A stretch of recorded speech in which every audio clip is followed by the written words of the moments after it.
Okay, and welcome back. I'm going to read you an email I got the other day, and then we're going to talk to the gentleman who wrote it. He wrote several things that are very important. He said, let me find the first one. Hold on here. Okay. You'll hopefully recall that I grew up on an organic grain farm in Saskatchewan and worked for 5 years as a USDA contract organic inspector. I now live with my family in Texas, where I'm working to save the organic industry I grew up in. He said, there's lots of cheating in the organic business. Why? The urban organic leadership of America's organic industry that generates $43 billion per year, worth more than Major League Baseball, is anti-American and anti-white. The leadership, and doesn't bother doing any field testing. Did you hear that? I'm going to read that again. There is lots of cheating going on in the organic business. Why? The urban organic leadership of America's organic industry that generates $43 billion a year, worth more than Major League Baseball, is anti-American and anti-white, and doesn't bother doing any field testing. We're talking about organic food. It's all paperwork all day long, which allows for over 80% of all organic food sold in America to be readily imported from countries like China, Mexico, and Turkey without a sideward glance from any American inspectors. I kid you not, and even the USDA admits half of it is contaminated with prohibited pesticides. Mischa Popoff is the man who wrote that, and Mischa is here tonight. Thank you for being here, Mischa, very much, and thank you for your courage in telling it like it really is. Oh, yeah, no problem, Jeff. Happy to be here. You were a USDA contract organic inspector. That's amazing. That gave you as inside a position as you're going to get in trying to understand what's happening to our food supply. We're not even going to talk about GMOs this hour much. We're talking about organic food because I'm a vegan organic. I try to stay strictly organic. But I learned years ago when I had on the program 2 professional farmers from America who the USDA sent down to Mexico to tour some of Mexico's finest organic farms. And what they saw down there shook them to their bones. And I had them on the program, and I learned right then and there that just because it says organic does not mean you are safe. You've got homework to do. Tell us more, Mischa. How did you get started with organics? Well, happy to say I started as a farmer, working on my family's farm. We have a grain farm up in Saskatchewan, a 3/4 section grain farm. And we became organic, I think it was 91 or 92. It's kind of vague because back then there was no certification. The USDA wasn't involved. Of course, being in Canada, we have the Canadian Food Inspection Agency, the CFIA. Sure. They weren't involved. And so we were really on our own, and it was basically farmers kind of certifying each other. But by 1998, 7 years later, there was government involvement, and that's when I traveled down to Montana, actually, to become trained as an organic inspector. And I ended up doing 5 trainings over 5 years, became a senior inspector. And as you pointed out in the introduction, I was a contract inspector, and we should point out to the viewers, all organic inspectors in North America work on contract. There are no government inspectors, and we might get into that a little later when you see how many people are working in the organic office in Washington, and you realize none of them are inspectors. You kind of wonder what exactly they do for a living. But in any case, there I was, 1998, became an inspector and worked, inspected over 500 organic farms on both sides of the border over 5 years. And yeah, you're quite right. You really see things from the inside. And on that note, I want to give a bit of a shout out, if you will. a bit of a defense to the domestic organic farmers of Canada and the United States. You bet. Yeah, I didn't see much cheating while I was an inspector. I'd peg it around 5 or 10%. The problem was back then that we weren't allowed to test. I mean, even just 5% as the inspector, you'd think, well, you did a test, right? No, there was no testing. Now, since then, back then, Jeff, 100% of the organic food was domestic. Maybe there was a bit of cross-border trade, but we still call that domestic because, you know, Canada and America has a free trade agreement. So it was 100% on this continent. And now, as you said in the intro, we're looking at over 80% of the organic food is being imported. So you take my experience back then, sort of in the halcyon days when the organic movement was just starting, and I did see cheating, you know, as great as things were back then. And now you sort of transpose that. Now take it to China, take it to Turkey, and a lot of people aren't going to believe this. We might have to repeat this twice, Jeff, but when an organic farm in China gets certified, it gets USDA certification. It's not Chinese certification. They get USDA certification, and it's a Chinese inspector doing the inspection. Same in Mexico. It's a Mexican inspector. And I got nothing against Chinese or Mexican people, but yeah, but the fix is in, Mischa. Come on. This is a joke.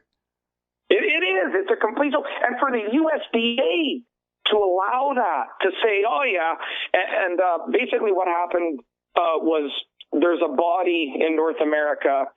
It's the body I used to belong to, the International Organic Inspectors Association, and that's who I did all my training with, and I started actually doing trainings for them as I became a senior inspector. Well, what happens is you get a big grocery chain like Costco or Walmart or now Amazon bought Whole Foods, and they want this cheap stuff from China. So the IOIA, the training body for inspectors, they pack up and they go to China and they'll train, you know, a few hundred Chinese inspectors, and then they leave and they just leave the inspecting to those Chinese, and they are doing USDA inspections in China. Oh my! Yeah, well, that makes me feel great. Listen, this is so bad, and it may sound to some of you who are organic or trying to go organic, like, well, why bother? You must bother. American and Canadians are conscientious for the most part. They're trying. But if a market has any ethics or standards, it will put out, especially with produce, country of origin. That's your key. If it says anything but Canada or the U.S., don't buy it. You're going to get sprays, you're going to get herbicides, pesticides, you might even get GMO. You don't know. Those two farmers told me on this program, they went to one of the Class A organic farms in Mexico. And you know what the city does? They take the city sewage, give it to the farmers, and they spread it raw all over their organic crops.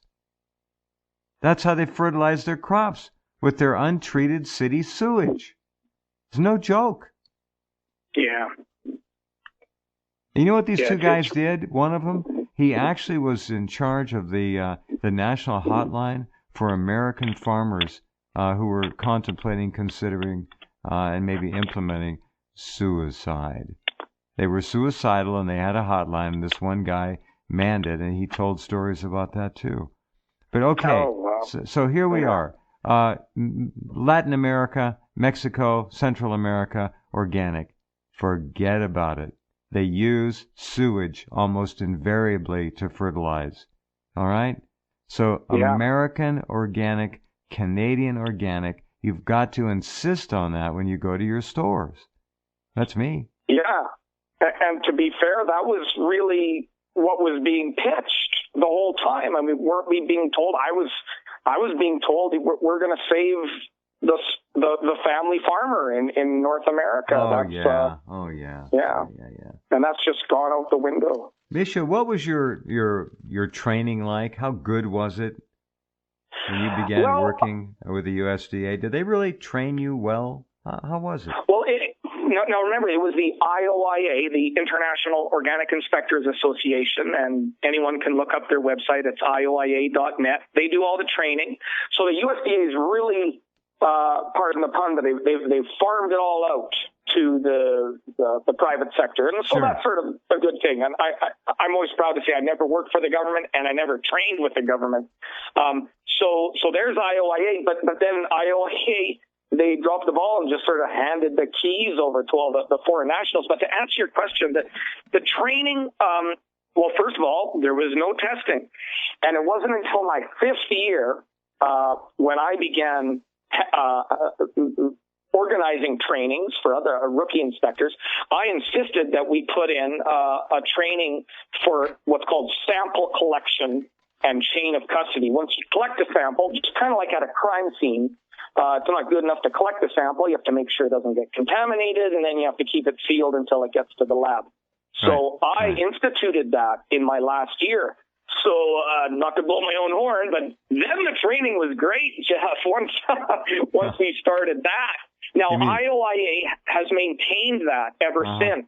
They have maintained the training of inspectors on how to collect samples, and then we just send them to a lab. We don't worry about it after that. So there really wasn't any testing going on in the beginning. That's what you're saying. Correct. Wow. And then here's the capper. Again, I like to claim that, hey, I was the guy that got IOIA to start training inspectors to collect samples for testing. But there is no testing still. So what happens now, the USDA requires 5% of farms to be tested, just 5%, which is pretty low. And here's the killer, though. And I mean it, this is a killer. They don't require the sample to be collected in the field. It's okay if you just go, say, get a bag of organic potato chips off the store shelf and test them. What? But I'll tell you yeah, it's called end product testing, and that's a waste of time. That's like testing an Olympic athlete after he flies home after the games, after the anabolic steroids. This is ludicrous. It is, and there was great hope that this would change when Trump came in, because they went from 0 testing to 5% testing under Obama, and so I guess some people maybe thought that was a step in the right direction. But you see, Jeff, things like Roundup, they dissipate in 14 to 28 days. So the Roundup is gone before the farmer even gets the crop off the field. I mean, that's actually one of the benefits of using Roundup as opposed to something like 2,4-D. In the beginning, if I remember, Mischa, they were saying that Roundup completely deconstructed in like 2 days. They were really pitching this as, it's spray it today, it does its work, it's gone tomorrow. No. So 14 to 28 days. Now, we've also recently touched on this program, the reason that many people have what they think is gluten intolerance. But it's really not in most cases. The fact of the matter is that, and you probably know this all too well, wheat farmers spray the holy hell out of their wheat with Roundup so it all is dead when they go through with their combines and harvest it. Otherwise, it won't die uniformly, and it's harder on the equipment, so they spray it with Roundup, and you get to eat that. That's why people get sick from wheat. I believe it's Roundup intolerance, not gluten intolerance.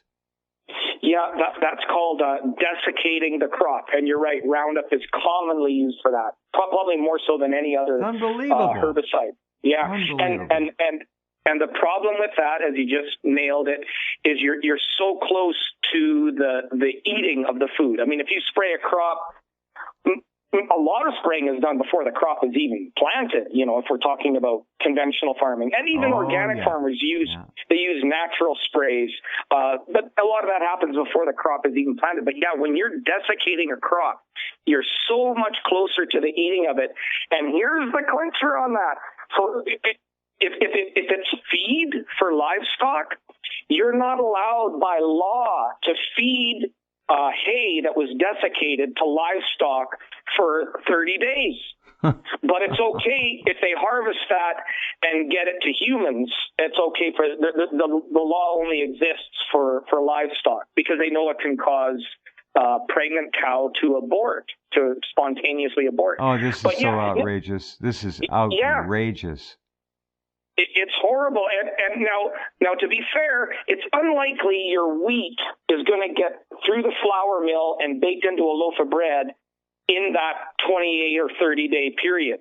But if it'll cause a pregnant cow to abort during that 30-day period, right, how confident are you eating it 40 or 60 or 75 days later? It's a matter of degrees. And if something isn't safe for a cow, that's probably not safe for us even 100 days later. And yeah, you're absolutely right. Desiccating crops. I'll say this, 20 years ago, there was no desiccation of crops. That's a really, really new thing. Uh-huh. And then again, using Roundup for desiccation is even newer than that. When I found out about that, I couldn't believe it, because all this gluten intolerance thing, allergies to gluten, is new. It's not an old thing. When I was around, you never heard of that. It's new. Correct. Yeah. And so I started thinking, is there something else going on? And when I heard about this desiccation with Roundup, I said, that's probably a good part of it. It's got to be. You can't eat Roundup and not expect to have negative reactions. Your body, it's poison. Yeah. Mm-hmm. And Monsanto, they don't have the patent on Roundup anymore, but they still make a lot of money off of it. They're always quick to say, "Oh, it's a herbicide, Jeff. Don't worry. You're not a plant. It won't affect you." Oh God! But we know there's crossover on everything on this planet. I mean, there is nothing that is so specific that it only affects frogs or that it only affects weeds. Right. Everything affects everything to some degree, and the bottom line on the desiccation, and this ties into the GMO debate too, is it was never really tested. It was never safety tested. No. So there's a big gaping hole in our understanding there, and people are just barreling ahead with it anyway. All right, and here's another angle to certified organic. If a farmer of conscience wants to go organic, because there's a lot of money to be made with organic food, people want it, and they will pay more for it, and he has a certain period of time that he has to transition from being a traditional agriculture farmer to an organic agriculture farmer. That's called transitional crops. I'm sure most of you who are organic have seen labels, transitional, organic transitional. Tell us what that means, and tell us what's wrong with it. Yeah, well, the idea of transitioning is a great idea, and it's you have to wait 36 months from your last chemical application before you can make your first organic harvest. So 36 months, a lot of people think that means 3 years off, but it's really just 2 years off, because it's from your last chemical application, and then you can go ahead and plant your crop during the third year, like say in the 29th or 30th month, but you can't harvest it until after the 36th month has elapsed. So that's a good idea. That's called transition. And but what's happened now is, in their wisdom, the folks at the organic office in Washington, they decided to come up with a certified transition program, and it will basically take that concept and allow farmers to stay perpetually in transition. Now, why would a farmer do that? Well, maybe you're not getting the full organic premium, which is usually about double per bushel or per ton. You're not getting double, but you're getting 1.5 times the conventional price. Well, that's pretty good. And oh, look, I have a weed problem, Jeff. Well, I got transitional price, 1.5 times instead of double, but I got that for 2 years in a row. I did pretty good. I think I'm going to spray that crop, or spray that field, I should say, after I get the crop off, and I'll just go back to what's called T1 transition, first year transition. And, and they can just stay that way perpetually. And it takes the spirit of the law, takes sort of the philosophy of what transition was supposed to mean, and just throws it in the garbage. Basically, what used to happen with transition is you could, if you had a big farm, you could transition your fields one by one, or do these 2 or 3 fields over here and get them into organic status, and then convert those ones over there. And you were given, it depended who your certifier was, you were given anywhere from 5 to 10 years to convert your whole farm. In other words, to make a commitment to being organic, kind of like getting married, right? Instead of just dating, to use that analogy. Well, now you can just transition and bounce back and forth from T1 to T2 to T3 and then back again, and never convert your whole farm. And there are a lot of what's called split operations out there. Farmers who have no intention of converting their whole farm. They've got some organic fields, they've got some conventional and some GMO, and you sort of trust that they're keeping it all segregated, and they're not committed. Now, some people in the industry thought, well, that's better than not getting those farmers to have any of their acreage in organic. It's better to have 10% or half of their acreage. That's better than zero. Okay, maybe that was an argument that was made, and for years people went back and forth on that. But again, to come back to this, Jeff, now that the feds have made this official, it's called the Certified Transitional Program coming out of Washington. Yeah, it's just open to abuse now, and there is no time limit on it. Basically, you could just perpetually be in transition. Unreal. We have so many problems. And without people like you, brave people, coming forward to tell us, we'd never know. We wouldn't have a chance. The few programs I've been able to do over the years with professionals like those 2 farmers just were staggering, and I'm so grateful that you're here willing to share this. And it's crucial. There are people who literally go into stores and buy only organic, and much of what they're buying is commercially sprayed with pesticides, herbicides, and may even have GMO content in it because it comes from overseas or outside the U.S. here on this hemisphere. It's dangerous, and we deserve to be able to know. Hold on, we'll be right back with Mischa Popoff in just a couple minutes as we continue. Okay, welcome back. Talking to Mischa Popoff about the state of organic food and organic farming in America. There is, in my view, a war being waged against organic food and organic farming, most specifically in this country. There are neighboring farmers who don't like organic farms. Tell us what you know about this kind of thing. Contamination, GMO contamination, for example, not to mention herbicides, pesticides, and other things. What's the word out there? Well, the worst problem for an organic farmer is spray drift. And but I like to use the example, if I was, let's say I was using a spray gun to paint my fence, and we were neighbors, and the spray drifted over and got on your car. I mean, there's no doubt that's an open and shut case. I got to pay a body shop to paint your car again or clean it up or something. Exactly. And it's the same with farming. And there have been a few cases. It's not like there's thousands of them. There have been a few cases over the years where an organic field became contaminated with a pesticide drifting over the fence line. But actually, generally, neighboring farmers are pretty good with one another. Do we find, well, my question is, some of the big boys, like Monsanto, I know they tried to pollute crops with GMOs. They had seed issues. They weren't able to keep the so-called tests within the parameters of the land that they were using for these GMO tests. And there was drift. There was migration. It happened. And that's good to know. I heard years ago that there was an effort to try to, by some farmers, to try to wreck organic farms. I guess maybe that didn't develop, or it's receded. Well, because there was a problem. I think at the start. Yeah, when my family started in the early 90s, I mean, our neighbors thought we were crazy. Sure. And then by the early aughts, like 2000, 2001, they were asking us, hey, what are you guys doing over there?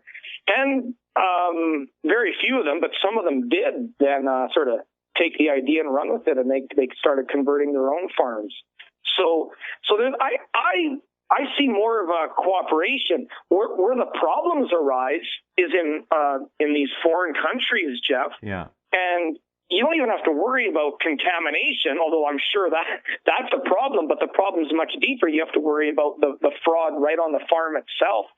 You were using the example before the break of raw sewage.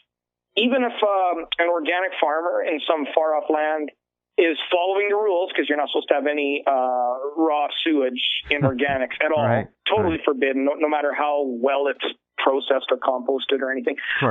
If that farmer is using manure and is, trying to follow the rules and they don't properly compost the manure, well, you can get people sick that way.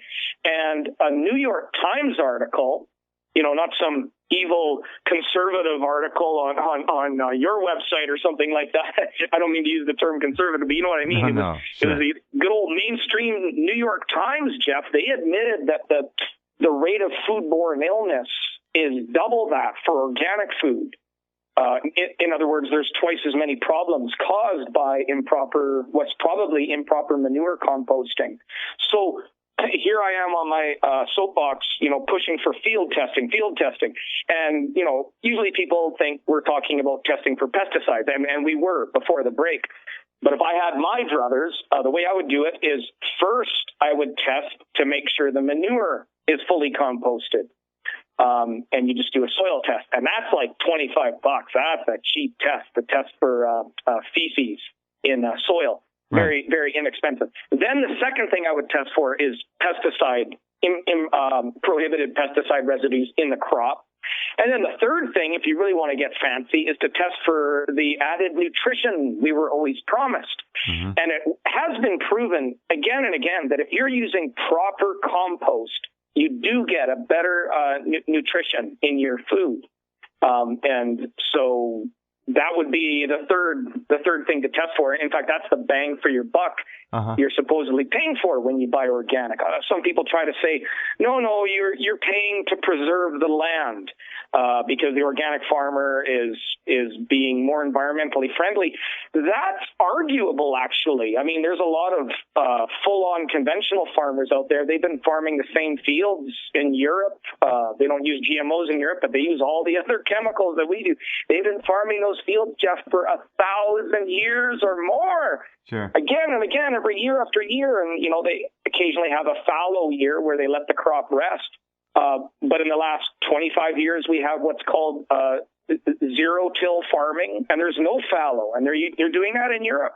And so the argument has been made that actually the conventional farmers are getting more productivity out of their land, therefore they have less of a footprint. Now, you could go either way on it, but you see what I'm saying.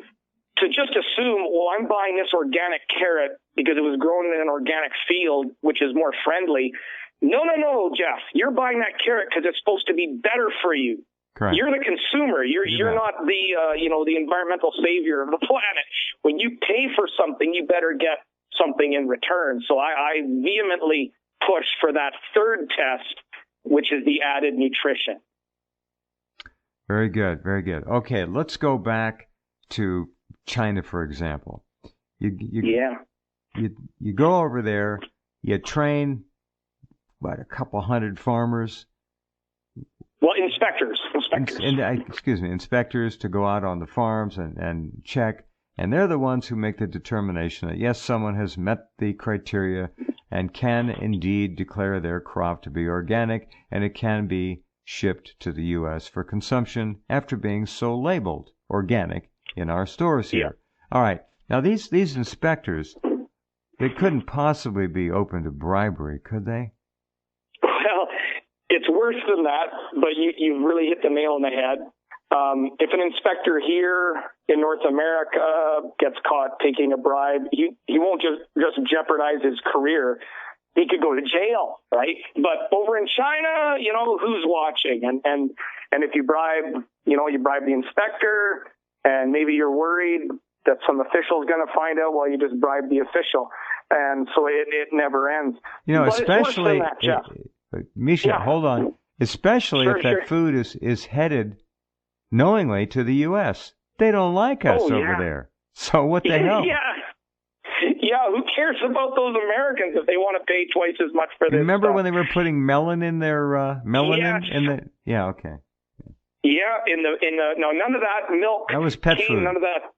Yeah, and then it got into the pet food, but it killed some babies in China. Yes, it did. And so you really got to wonder. And then there's been other cases of arsenic tainted garlic. Also, that the Chinese have literally put the organic honey industry out of work here in North America. We could get into that if you want, but they basically just undercut on price. And then so they just certified organic honey from China has blown our industry away or harmed it terribly, and yet we don't really know if that honey is organic. We have no proof. None. Correct. And then you get in, as you were alluding to, you get into the bribery. But now back to that, it's worse than that. Of course, you could just imagine a Chinese or a Turkish inspector putting their hand out for a bribe. And remember, it's not the farmer they're dealing with. They're going to be dealing with some corporate entity, a broker or a trader, who's getting the farm certified on his behalf. That's so you right. got another brokers. Degree removed there. There's a whole another layer. Brokers interface with the inspectors, and the farmers are removed by 1+. Okay. Yes, and a lot of times the actual farm hands in Mexico or Turkey, they don't even know they're working on an organic farm. They just go to work every day. And if the manager says, get out there and spray Roundup on those peas, they just do what they're told. They don't know that they're violating the USDA's rules. But when it comes to bribery, I am sure that there's a basis to assume that's going on in these foreign lands. Because we've literally handed them the keys to the car, Jeff. They're running the show over there, and then they just send it over to us with the paperwork filled out. Wow. But get this: first of all, if the inspector makes a lot of trouble, like I did occasionally when I was an inspector, you'll eventually stop getting contracts. They'll say, well, that guy's just a troublemaker. Now, remember, you're not working for the government. You're working on contract under the government's rules, but you work for private and not-for-profit certifying bodies, of which there are 79. 79? Yeah, there are 79, So you go, next time you look at the label, you'll see the USDA logo. You'll also see another logo from one of those 79 certifying bodies. Most of them put their own logo on. So the biggest one is California Certified Organic Farmers, CCOF. Right. Now, they're quick to say, hey, we're not-for-profit, but don't worry. There's lots of not-for-profits out there, and the board of directors will make Come on, the salaries they make. It's the cost of doing business. That's where all the money goes. All our payroll, our benefits, and that eats up all of it. So it's, not-for-profit. What's left? Not much. Now, Jeff, those certifiers, they don't get any money if they decertify a farmer. That's their only way they make money. So a big farm might pay $25,000 a year to be certified. And then on top of that, that's just for the upfront certification fees to send the inspector out and to look at all the paperwork. And you can have like a suitcase full of paperwork for some of these big farms. There was one I just heard about here in America. It's going to be a 34,000 acre grain farm. I think it's in Iowa. And I mean, that's just crazy. I mean, they're going to have hundreds of farm managers. Why don't they just let those farms be run by individual family farms? But in any case, yes, sorry to get off topic, but the certifiers, they only make money when they keep certifying the client. Like if you're paying $25,000 for your certification. I got it. And they tell you, well, Jeff, the inspector did tests and they came back positive, you're going to take your business elsewhere.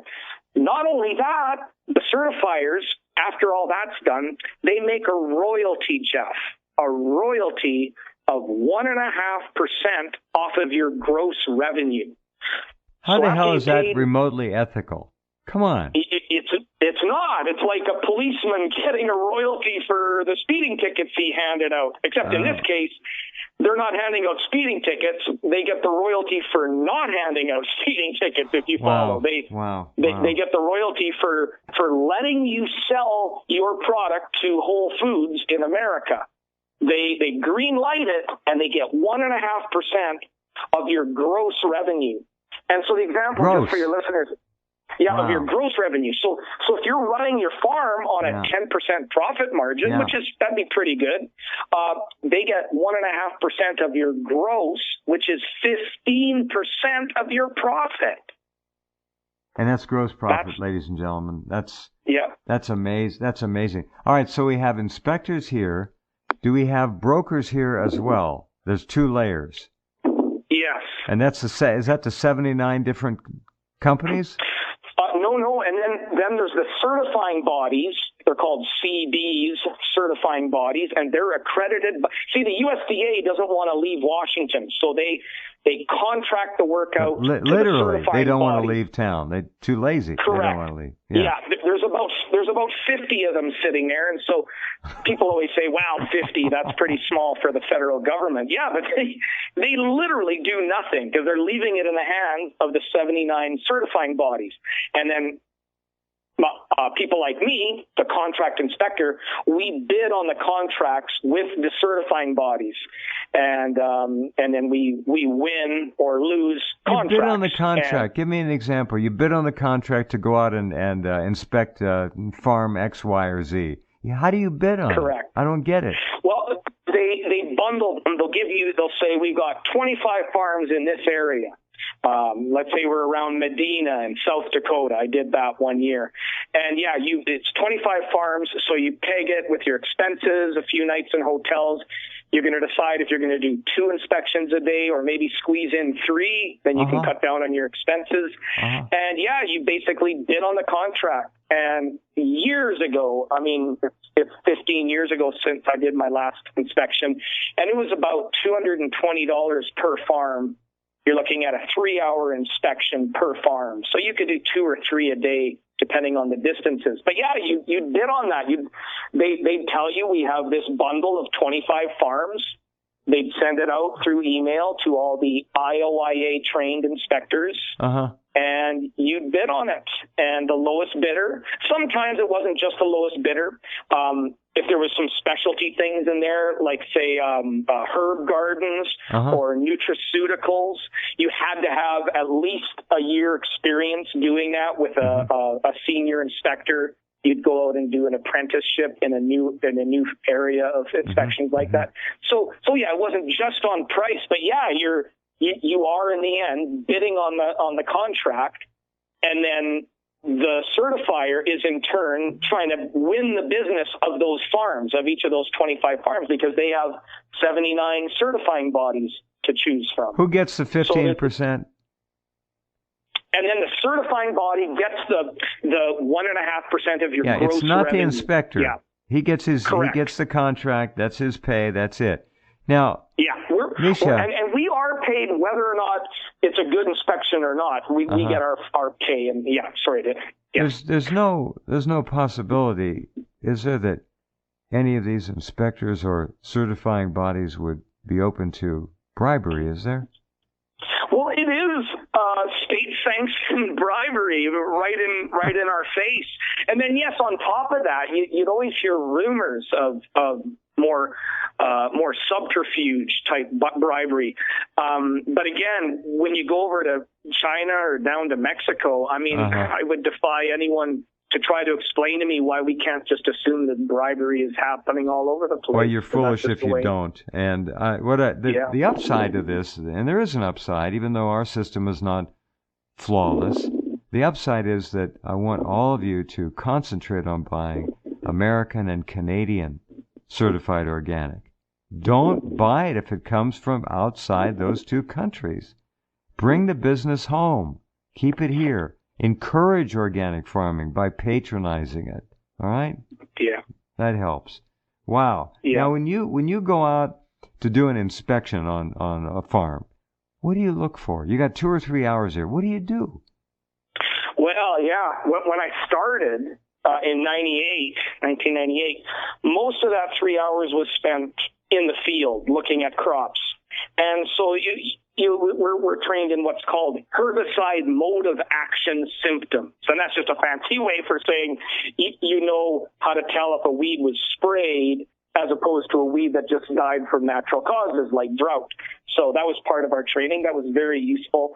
And so, yeah, you have to be out visually seeing the crop to spot that potential. Do they now have little test kits that you can put a dead weed in a little vial, add a couple of drops of this and that, which will react with herbicides or pesticides?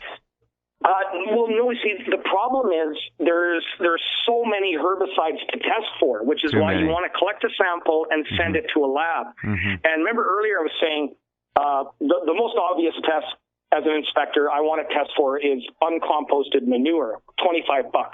A broad spectrum herbicide analysis, and that gets us into the second test I would always want to perform, is it's about $125 to do about, I think it's about 30 commonly used herbicides. So that's pretty good. Right. 30. Yeah. Now there's still more, and so you take your random samples. And if the farmer's going to pay for that, you enclose them in plastic, whatever, and off they go to the lab. Okay. Yeah.